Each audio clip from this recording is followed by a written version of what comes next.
December 7th, 1941,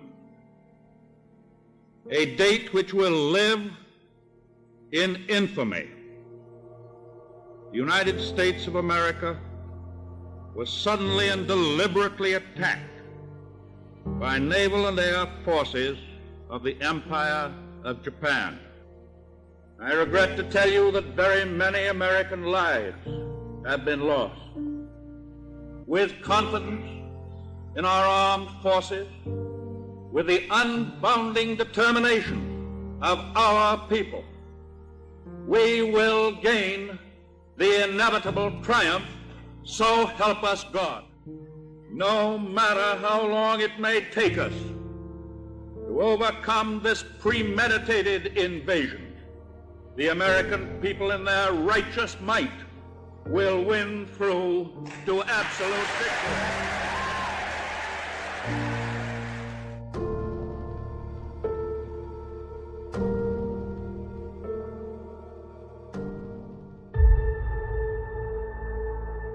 December 7th, 1941, Pearl Harbor. Over 2,400 Americans lost their lives, and the U.S. Navy was left reeling. Japan's surprise attack aimed to cripple the Pacific Fleet and keep America out of their imperial plans. Instead, it ignited a firestorm of retaliation that changed the course of history. But what if it didn't happen? What if Japan never attacked Pearl Harbor?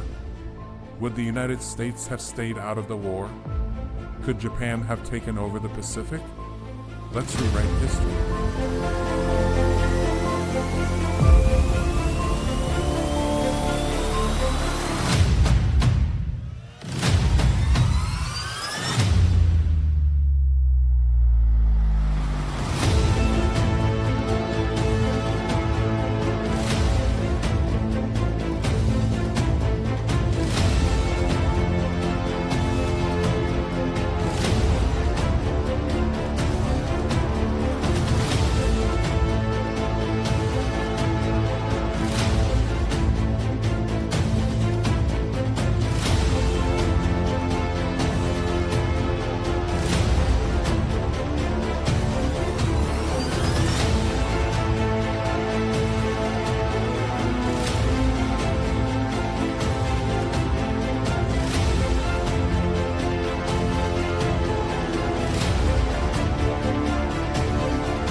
Imagine it's late 1941. Japan's leaders are debating their next move. The country is grappling with crippling resource shortages due to the United States oil embargo. Some officials argue for a bold strike to intimidate the West, while others push for expanding into Southeast Asia to secure vital resources like oil and rubber. The debates are tense as Japan's war machine teeters on the brink of collapse. They've been at war with China for years. Their resources are running out, and the United States just cut off their oil supply. Historically, they gambled everything on Pearl Harbor. But let's say they don't. Instead, Admiral Isoroku Yamamoto's influence carries more weight, and Japan adopts a more strategic approach. Recognizing the risks of direct conflict with the United States, Japan devises a meticulous strategy to focus entirely on Southeast Asia. Their primary goal is to seize the Dutch East Indies for its massive oil reserves, which are essential for fueling their military campaigns. To avoid direct conflict with the United States, Japan reroutes its naval forces to bypass American territories, maintaining a low profile and avoiding provocative actions near United States-controlled regions like the Philippines. Yamamoto, a firm believer in avoiding prolonged war with the United States, insists on a strategy that strengthens Japan's defensive perimeter while securing critical resources. By utilizing swift and coordinated operations, they establish control over vital resource hubs without triggering immediate American intervention. allowing Japan to build a formidable, self-sustaining empire before facing inevitable Western opposition.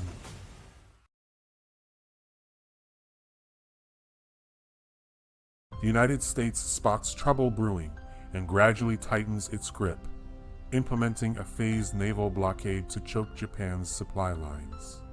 Initially, American naval forces increased patrols in the South China Sea, closely monitoring Japanese movements.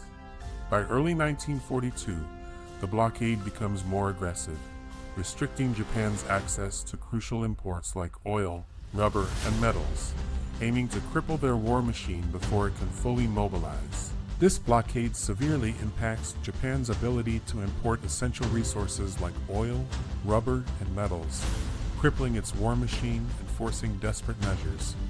By mid-1942, tensions reach a boiling point, and the Pacific erupts into an all-out war. This time, there's no Pearl Harbor, no sneak attack, just a straight-up brawl in the South China Sea. In a brutal engagement, Japan manages to sink 2 United States aircraft carriers, dealing a significant blow to American naval power in the Pacific. The loss forces the American fleet to retreat to Hawaii to regroup and reassess their strategy.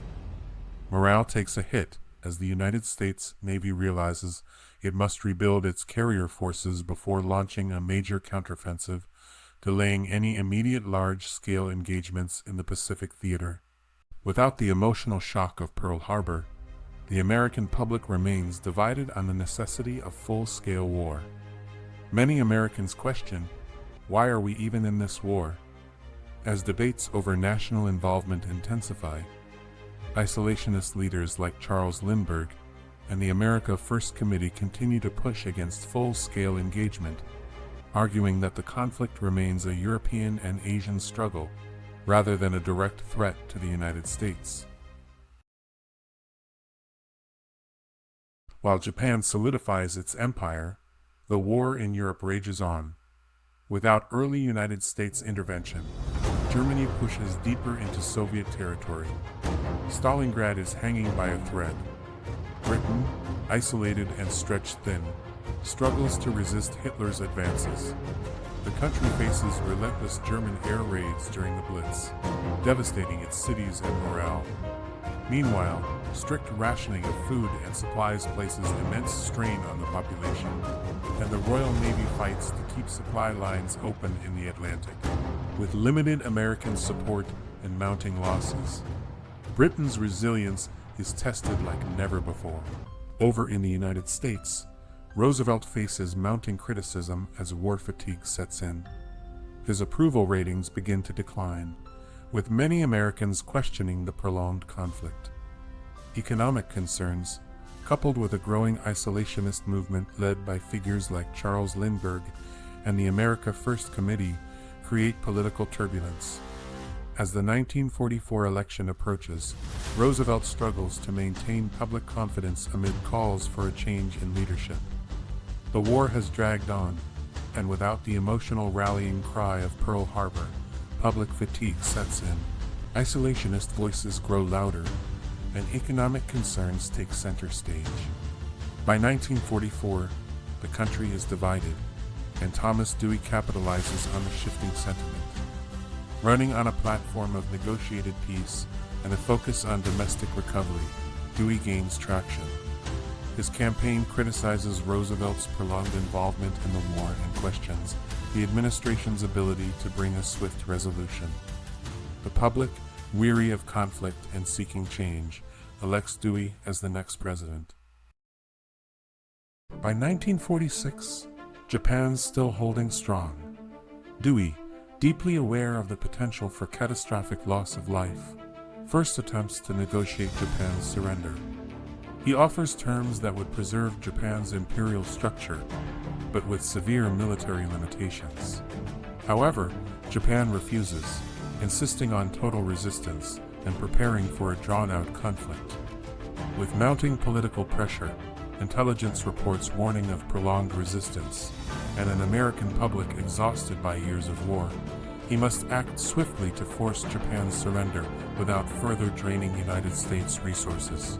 As a desperate yet strategic measure, he authorizes the dropping of a single atomic bomb on a military target near Tokyo, not as a show of force, but as a means to break Japan's resolve and force its leadership back to the negotiating table. In the early hours of December 7, 1946, a lone aircraft soars over a military base near Tokyo. Moments later, a flash of light consumes the horizon. The world is about to change forever. The message is clear: surrender now or face total destruction.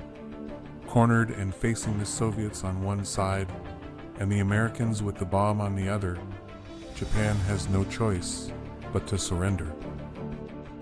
The war is over, but the world is left in chaos. The Soviets dominate northern Asia, including parts of Japan, establishing a military occupation that soon evolves into a communist-controlled region, mirroring their influence in Eastern Europe. Meanwhile, Germany collapses slower, as Hitler, refusing surrender, prolongs the war through brutal last stands in Berlin. The Reich finally falls in 1946, only 2 months before Japan. But Germany isn't split, and the Cold War starts earlier with Asia as its first battleground. American generals strategize as Soviet boots march through northern Japan. The Cold War has begun not in Berlin, but in Asia. So here we are. In this alternate world, the Allies still win, but at what cost? The Soviets emerge stronger, Asia's a mess, and Europe takes longer to rebuild. The world avoided Pearl Harbor, but did it create an even greater storm? The Cold War ignites sooner, the Soviets gain ground, and Asia faces chaos. So I ask you, was this truly the better path? Let me know in the comments, and if you're into alternate history, hit that like button and subscribe for more History Unimagined. Trust me, we've got plenty more to explore.